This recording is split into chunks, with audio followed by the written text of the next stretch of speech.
Let's move to the next speaker, Wiebe. I give you the floor. Well, thank you, Pierre. I would like to, very briefly wrap up what Esther Serrao just told us. You heard that the sea forms a huge resource of biodiversity and biocomplexity, and that this biological knowledge, generated through research, can be transmitted via technological development and bright ideas and innovation into novel industrial products and in policies and a whole lot of things more. But that is all fine, but then you ask yourself, how can that be done? Because the trick is, of course, you can talk about all these things, but that sounds like the next year sort of euro bubble that is being spread over you, and you have to be concrete in these things. Well, by improving the access to the marine resources, you can improve the fact that knowledge can be gained from them. So there's access. Now, you have to give access to the research community as a whole, and not only to a bunch of marine researchers that consider that field as their own and nobody else should enter it. So that said, up till now, the marine research and marine biological research was basically done by a group of researchers that were based on marine research institutes and at universities with relatively little access and relatively little interaction with biochemistry from the large research of large institutes, from large terrestrial institutes, from pharmaceutical companies, and so on and so forth. There is not a lot of industry-minded focus in marine researchers, although that is changing. Now, how was the research done? Also basically in nationally run and financed marine research institutes that have national interests above European interests. And to break through that, there is, and I see my screen here dancing, Europe has developed these strategies in which the S3, that is alphabet soup for European, let me think, as a strategy forum for research infrastructures, S3, research infrastructure such as ppEMBRC. Now, ppEMBRC means European Marine Biological Resource Center. And what's that? It is a distributed research infrastructure that is abbreviated as RI. And in this case, this ppEMBRC now consists of about 12 marine institutes, that is called stations, and EMBL in Heidelberg, that is the European Molecular Biological Laboratories. And these are based in 9 countries, 9 member countries of the European Union, with about 300 scientists currently active in this research infrastructure. Now, what is the timeline on this? The timeline is that we are now currently in the preparatory phase.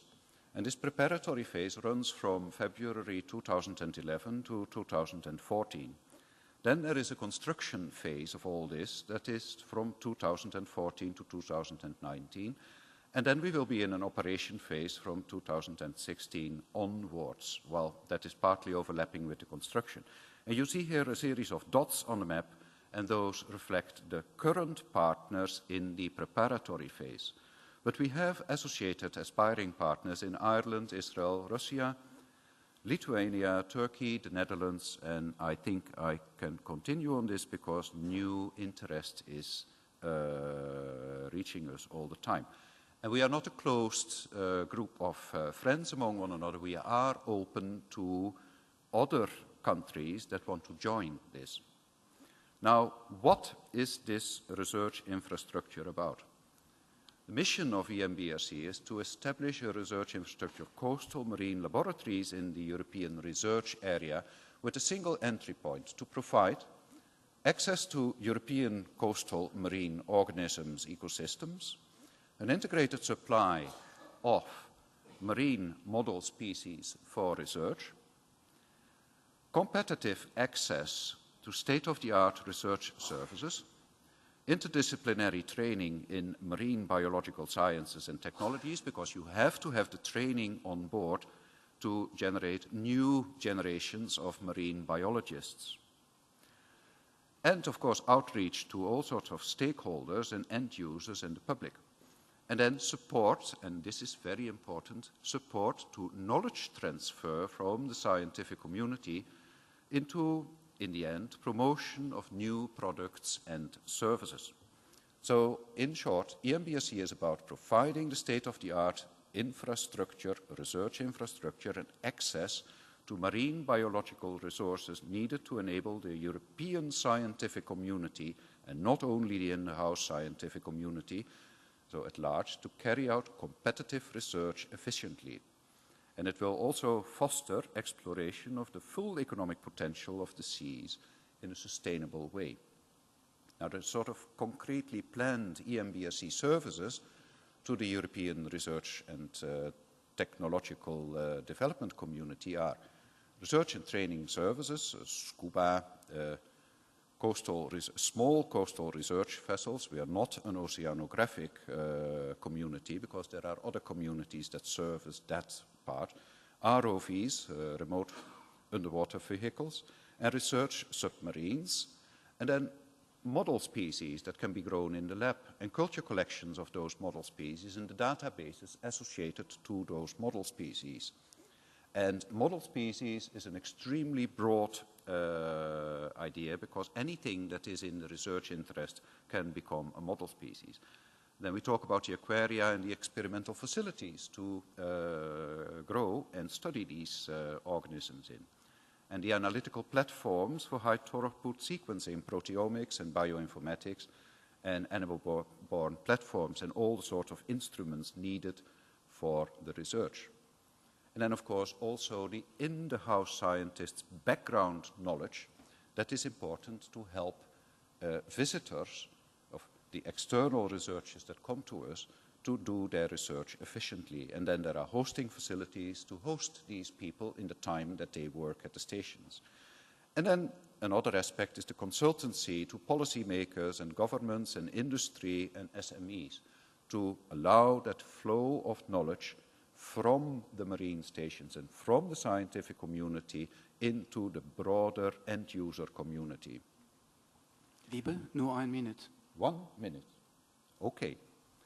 So, what is the Assemble is about?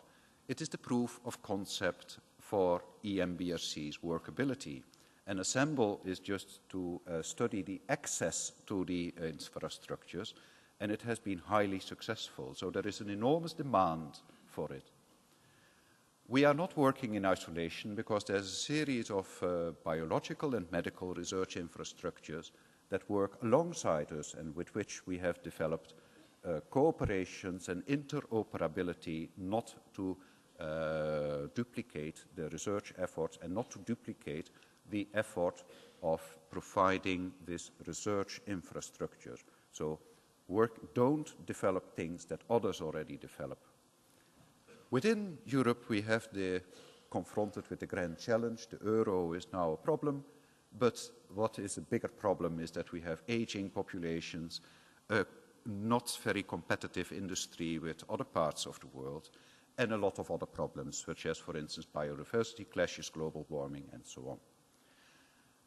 Now, how to breach through many of these problems, and that is develop sustainable, use your research effort to develop industrial produce, and the way to do that is using these European-scale research infrastructures. I want to make 2 extra things that I want to say here now, and that is that in talking with the small and medium enterprises, what we learn is that they often don't have the research and technological development in the house. They need the research community to do this.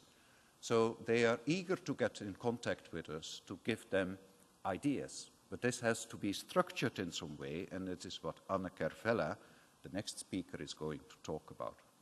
I thank you very much, and I'm happy that I'm here in Portugal. We have also a Portuguese partner, and we are very happy to have a Portuguese partner because it gives the access to the enormous area in southwestern European seas that we really appreciate to have on board, and also their experience with this connection with industry.